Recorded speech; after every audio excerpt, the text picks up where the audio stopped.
शेतकऱ्याचा सातबारा कोरा करणार असं सांगून मुख्यमंत्री अजून किती दिवस शेतकऱ्याला गंडवणार आहेत?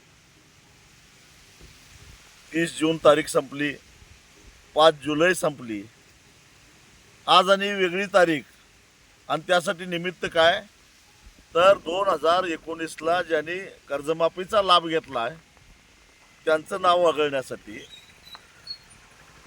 25-26ला जे थकबाकीदार आहेत त्यांना लाभधारक ठरवण्यासाठी मुळामध्ये ही या नवीन लाभधारकांची जर का यादी बघितली तर अत्यंत नगण्य भर पडणार आहे.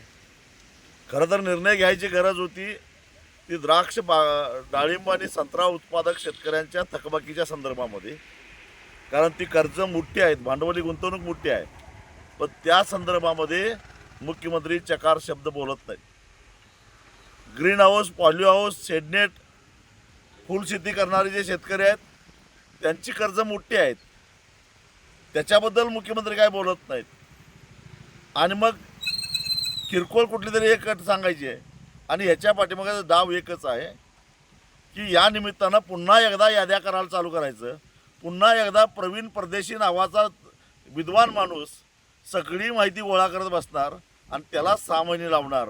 म्हणजे वेळ काढण्यासाठीच हा कावा मुख्यमंत्र्यांनी केला आहे, दुसरं काही नाही.